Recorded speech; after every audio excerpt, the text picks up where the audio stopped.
Good morning, good evening, good afternoon, wherever you may be.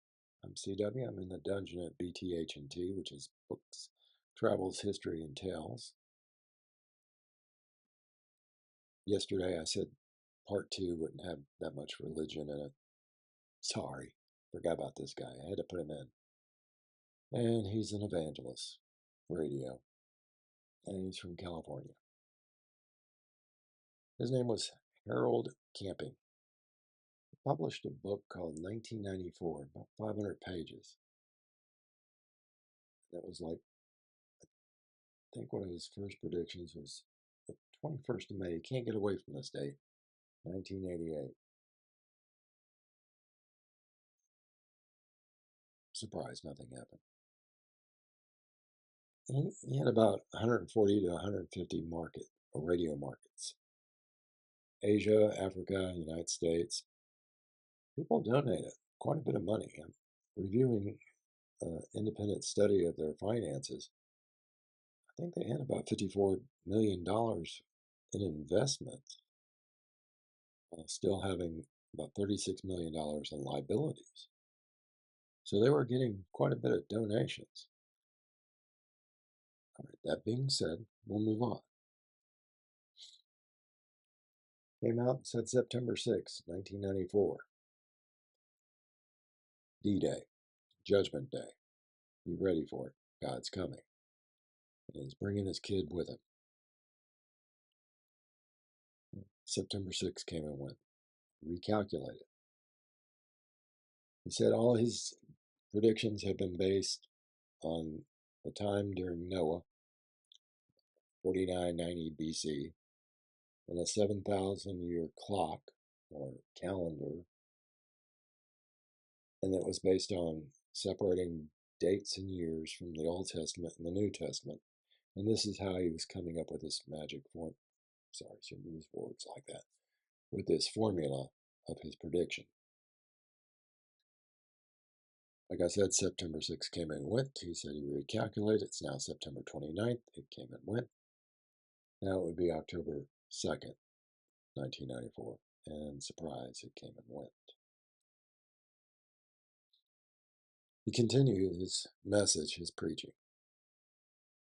Continued to get donations. In 2005, he predicted the end of the world with the rapture was going to happen May 21st, 2011. At least he gave himself some time on this one. He was receiving a great deal of money, and with this money, he was putting up billboards across the country, pamphlets and radio shows, television promotion. Same old thing. Advertising the end of the world. I don't really think God needs a promotion. He doesn't need an ad man. He can just take care of this on his own. I don't want to get into that. I'm trying to be decent.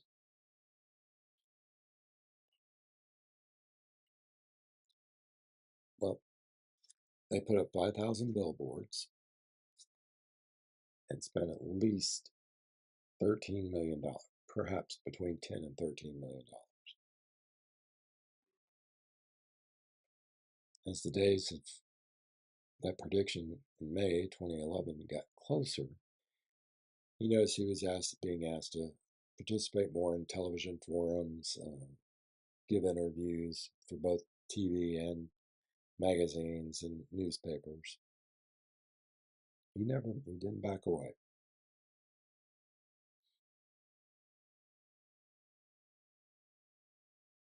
His estimates, Mr. Camping's estimates that 7 billion people would be killed on that day because it would be a rapture. And approximately 200 million people would be just gone, vanish. Not really fond of the word rapture. Doesn't appear in the Bible, or the term that is translated most of the time is caught up. Caught up.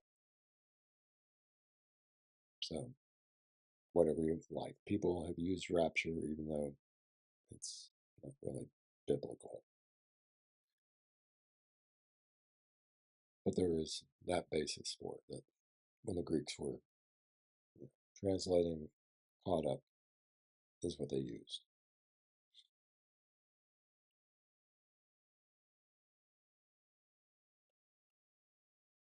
So, with the date approaching rapidly in May, many of his followers did the same thing the Millerites did. They took care of their affairs, gave away their stuff, sold their stuff, left their homes, prepared to, enjoy their life in glory. On the other side, people rushed into marriages, racked up credit card debts. But there was other things too. A mother in California, as the date approached, stabbed her daughters and then cut her own throat. They survived, but there was a man who jumped off, I think, a building in Taiwan because he couldn't face the thought of like another tsunami or anything there.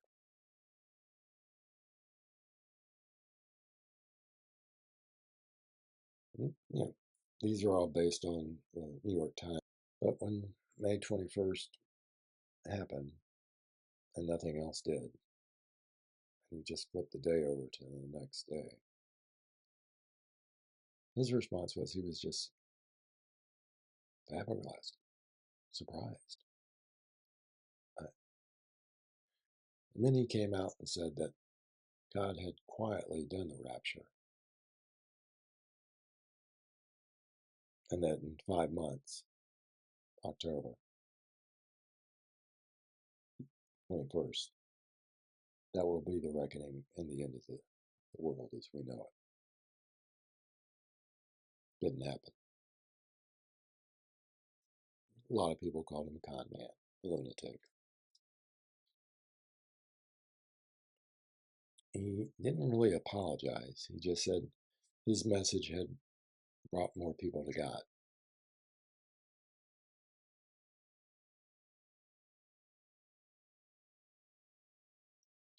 He later died in Alameda at about the age of 92. He was awarded the IG Nobel Prize, which is for his failed predictions. Not a Nobel Prize at all. It's worth about 40 cents. It's paid to you in like 10 million something Zimbabwe dollars, worth about 40 cents. He made Time Life's top 10 failed predictions of all times. I do think he did mention towards the end that he wasn't going to make any more predictions, remembering Matthew 24. That only the Father knows the date and the time, not even his angels. So that's Harold Camping. I couldn't let him go. And the fact that people gave millions of dollars. We come into a world of predictions. Now, I always thought it was funny that a college in Colorado predicts how many hurricanes we're going to have, generally in my area. And, give and take, they've been on and off, they've been close. But those are the only predictions I'm going to trust.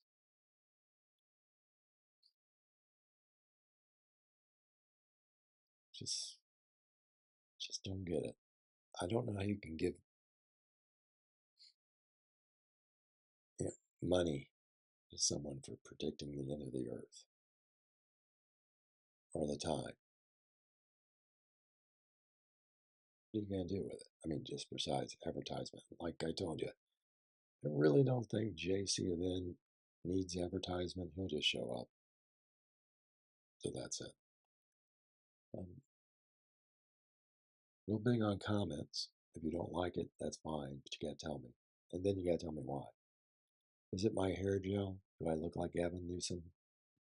No, I don't, because I don't use gel. But camping, Harold Camping, I like to think he was a nice guy. He thought a reason he should do this, let people know, and he really wasn't big on giving money back. I know that in one statement he said, no, I'm not going to give any money back. But it still may happen. Like I said, that's when he changed it from like May to October. And I don't think he gave any money back after that. After the May prediction fell through, he had a stroke anyway. And like I said, it's kind of iffy when you start trying to predict things. You know, it's not a horse race, and you don't have a limited number to choose from. If you like this, great, subscribe. I forget to tell you this. Usually my guys will tell you we have stuff to do with like bodily fluids. We make fun of never mind. We don't make fun of anybody, usually. Unless they deserve it. Moving on. But there are some good things about this channel. This is one of them. But the best thing is you. All the comments I get from you guys. I look forward to every one of those comments. And right now, since I have 103 followers or subscribers, I can answer all of you. You don't usually care for the answers, but that's why it goes. But Charles, Ben, you know who you are. Appreciate all your comments and suggestions. Everybody can bring in a suggestion. See you next time.